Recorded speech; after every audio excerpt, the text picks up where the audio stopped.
May mga bagay na kapag itinago mo sa iyong sarili, nagiging sandata ito para sa iyong kapayapaan at tagumpay. Ngunit kapag ibinulgar mo sa lahat, nagiging kahinaan na pwedeng gamitin laban sa iyo.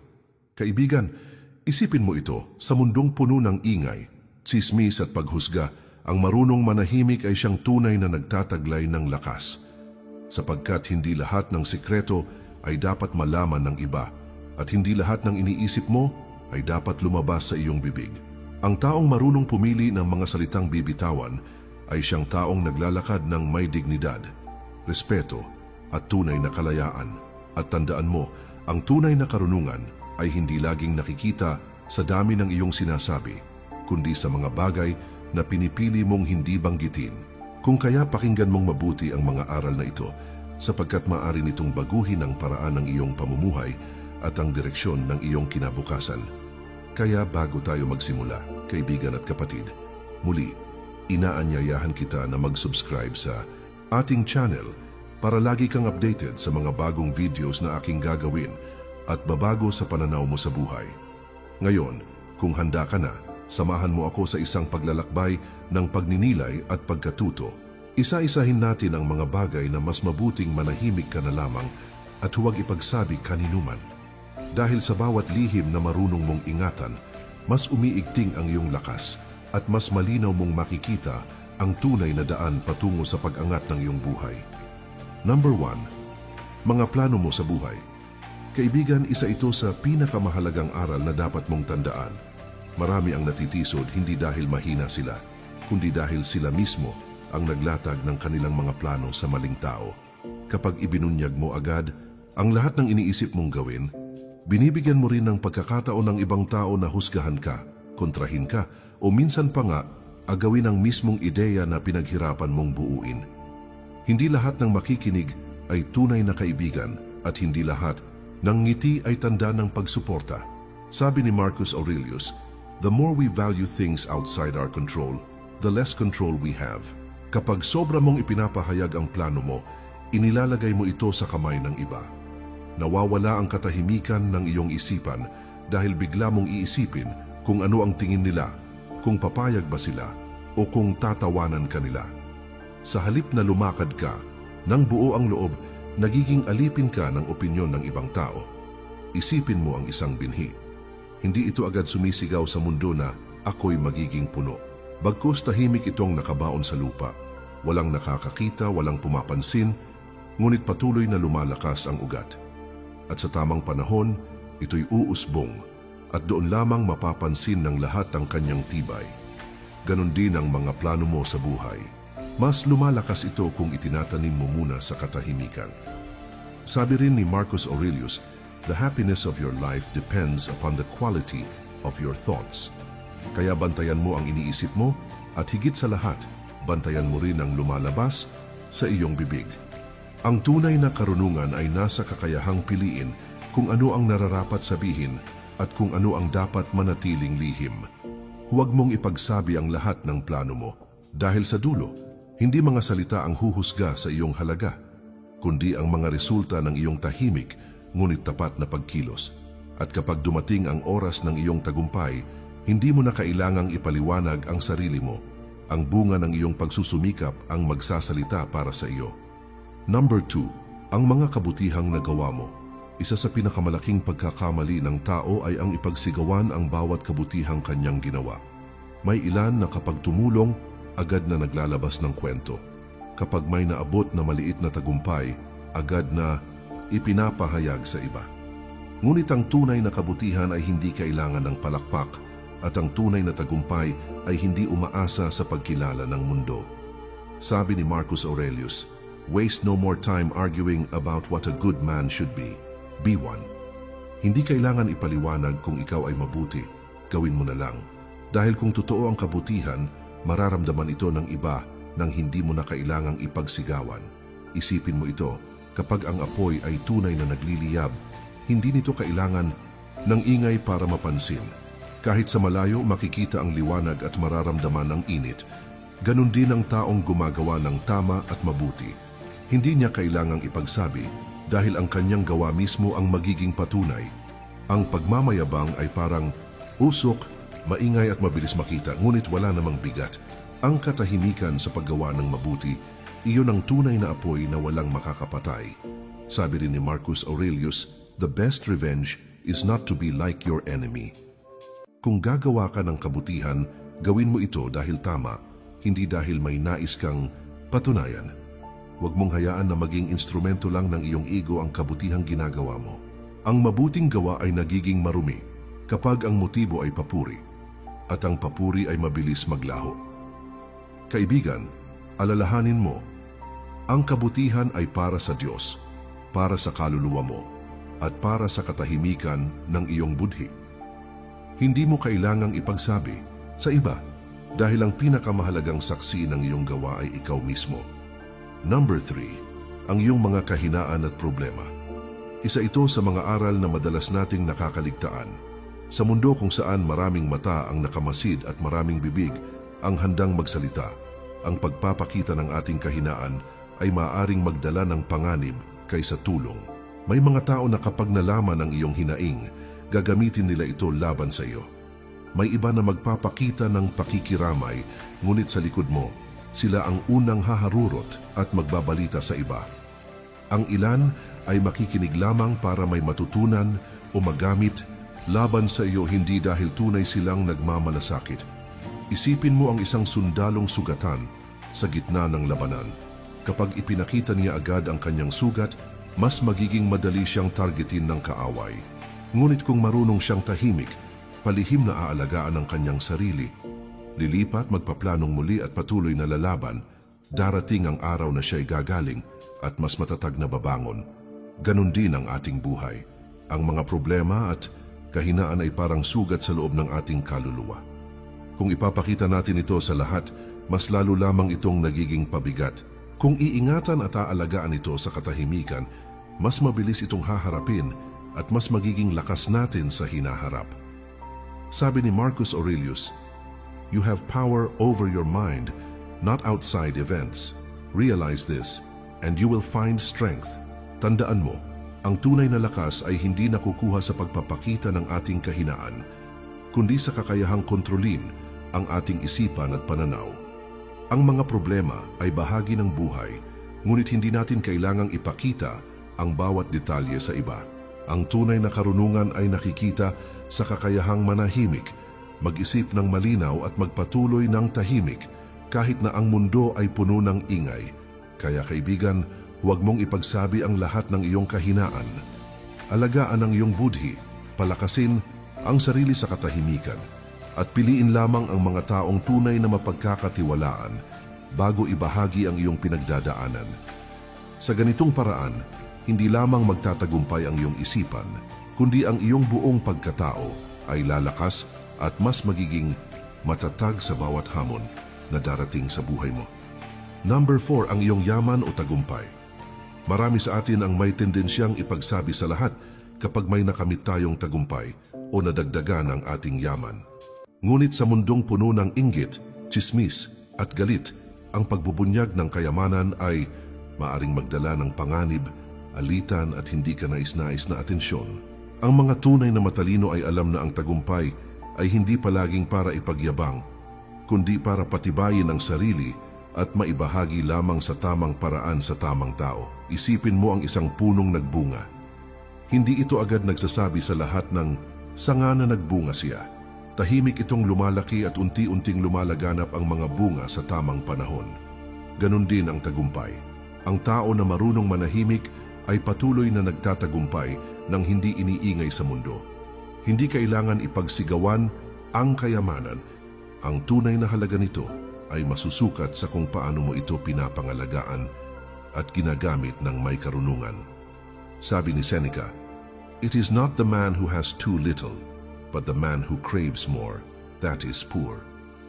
Ang ibig sabihin nito, kaibigan, hindi ang dami ng meron ka ang magtatakda ng iyong lakas o katahimikan, kundi ang kakayahan mong hindi ipagsabi o gamitin ang yaman para lamang mapansin o mapasaya ang sarili sa opinyon ng iba.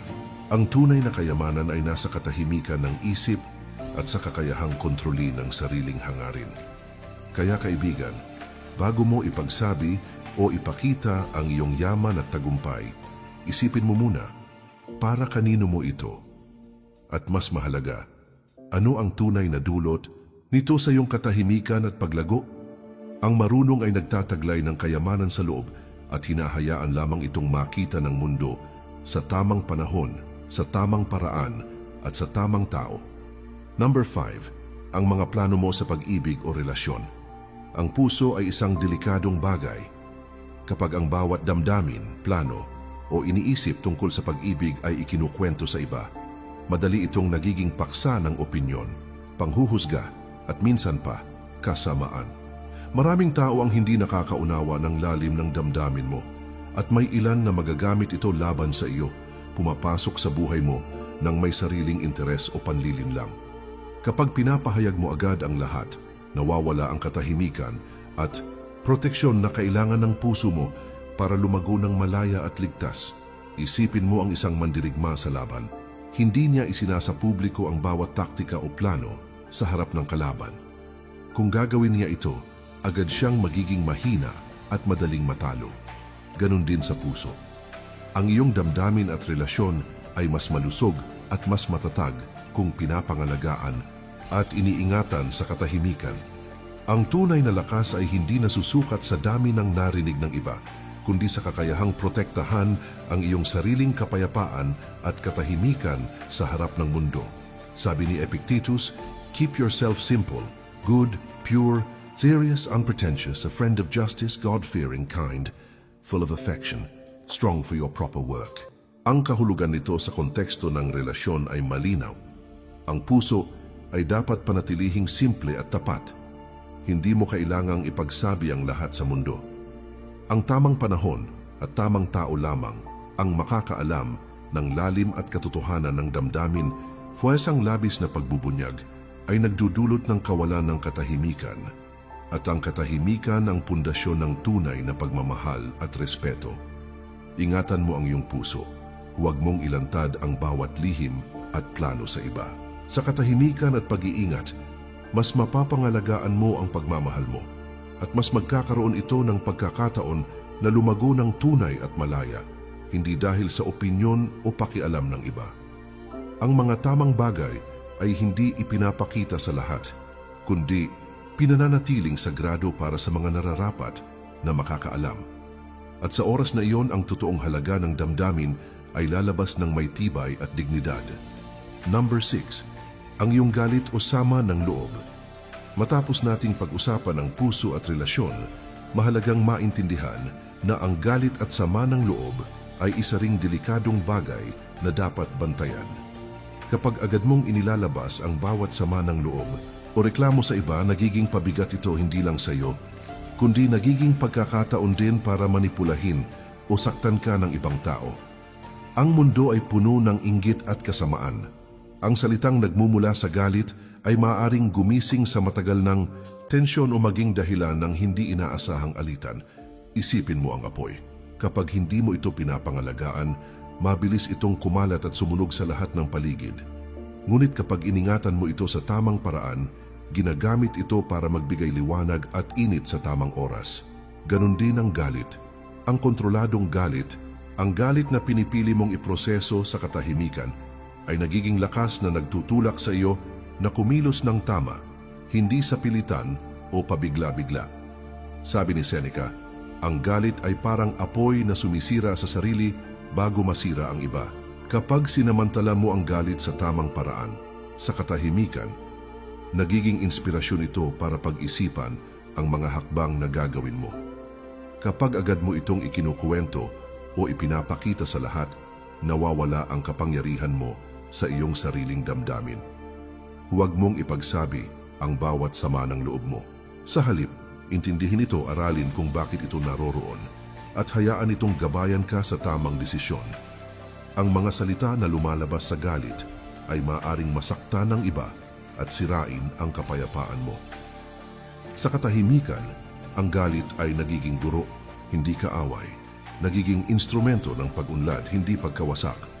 Sa ganitong paraan, matututo kang mamuhay ng may dignidad at kontrol sa sarili at bawat hakbang mo ay mas malinis at mas matatag. Number 7, ang iyong takot at insecurities.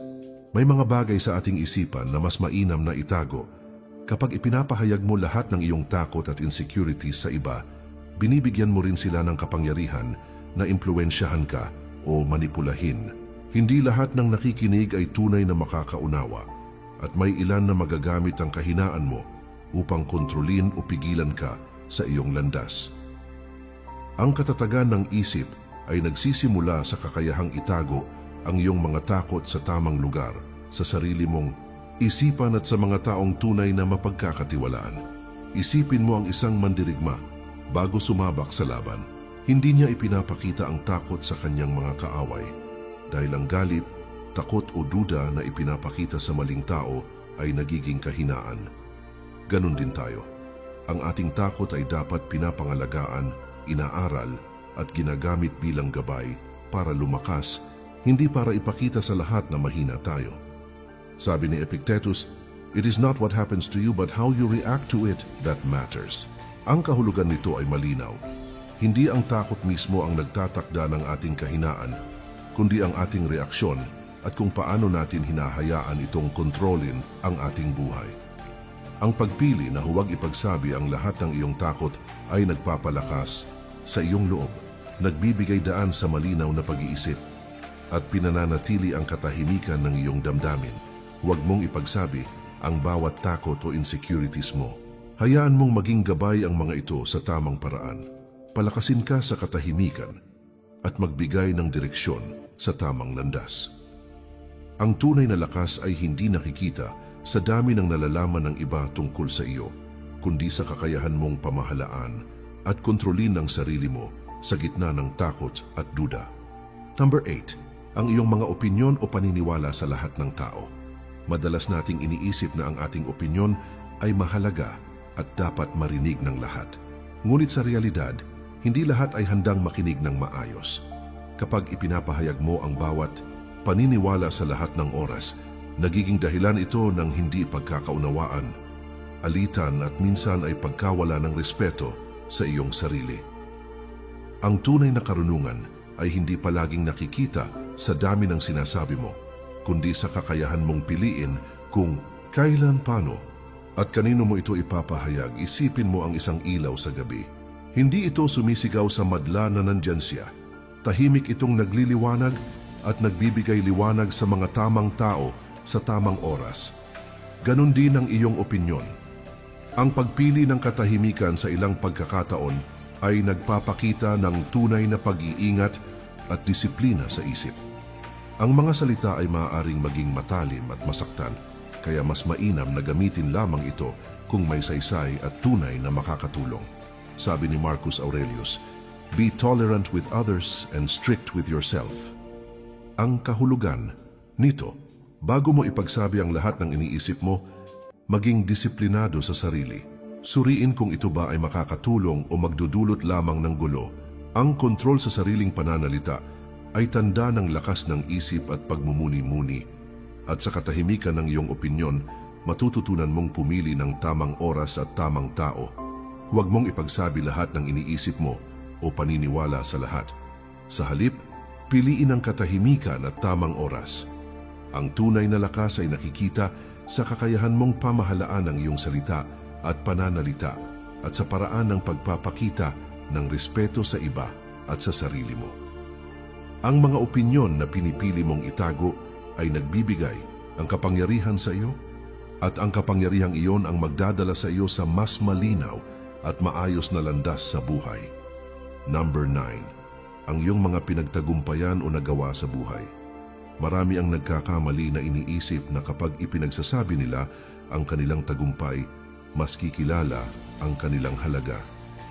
Ngunit sa katotohanan, ang pagpapahayag ng bawat nagawa o naabot ay kadalasan nagdudulot ng inggit, kompetisyon at hindi kailangang atensyon.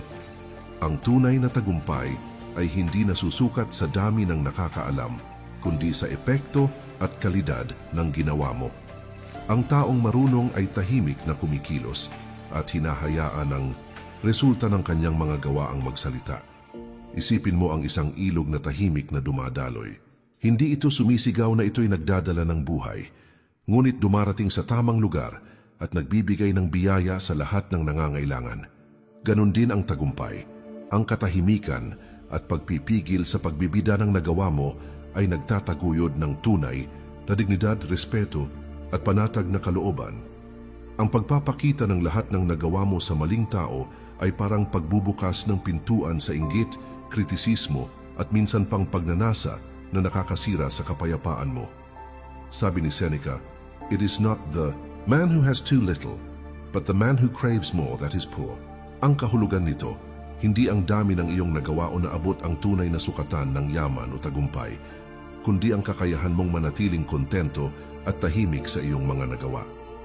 Ang mga bagay na pinipiling itago ay hindi nagpapahina, kundi nagpapalakas sa iyong katahimikan at sa iyong kakayahang magpatuloy sa mas matibay at maayos na paraan. Huwag mong ipagsabi lahat ng iyong tagumpay o nagawa. Panatilihin itong lihim sa ilang pagkakataon at hayaang ang resulta at epekto ng iyong mga ginawa ang magsalita para sa iyo. Sa katahimikan, mas lumalakas ang iyong karakter, mas malinaw ang iyong landas, at mas tataas ang dignidad mo sa sariling mata at sa mata ng iba. Number 10, ang iyong mga plano para sa hinaharap o ambisyon. Maraming tao ang naiisip na kapag ibinahagi nila ang kanilang mga ambisyon, mas magkakaroon sila ng suporta. Ngunit sa katotohanan, ang pagbubunyag ng lahat ng iyong plano ay nagbubukas ng pinto sa inggit, panghuhusga, at minsan panlilinlang. Ang ibang tao ay maaaring hindi makakaunawa sa lalim ng iyong pangarap at may ilan na magagamit ito upang hadlangan ka. Ang tunay na kalakasan ay nagmumula sa kakayahang tahimik na magplano, magtrabaho, at magpatuloy kahit walang nakakakita o nakakaalam. Isipin mo ang isang punong itinanim sa kagubatan. Hindi ito agad sumisigaw ng plano nito, ngunit sa paglipas ng panahon unti-unti itong tumataas, matatag at malakas, hanggang sa mapansin ng lahat ang bunga ng kanyang tiyaga. Ganon din ang mga ambisyon. Ang tahimik na pagsusumikap ay mas matibay kaysa sa pagbubulalas ng plano sa bawat tao sa paligid. Ang katahimikan sa pag-abot ng ambisyon ay nagtataguyod ng tunay na disiplina at determinasyon. Sabi ni Marcus Aurelius, "The impediment to action advances action. What stands in the way becomes the way." Ang kahulugan nito ay malinaw. Ang mga hadlang at pagtatangka ng iba na pigilan ka ay nagiging bahagi ng iyong landas, at ang tahimik na pagsusumikap ang magpapalakas sa iyo upang malampasan ang bawat balakid. Kapag iningatan mo ang iyong mga plano, hinahayaan mong lumakas at maging matatag ang iyong sarili bago ipakita sa mundo ang resulta ng iyong pagsisikap. Huwag mong ipagsabi ang lahat ng plano at ambisyon mo. Panatilihin itong lihim sa mga hindi nararapat makaalam at hayaan ang katahimikan at disiplina ang maging gabay mo. Sa ganitong paraan, bawat hakbang ay mas matibay, bawat tagumpay ay mas malalim ang halaga.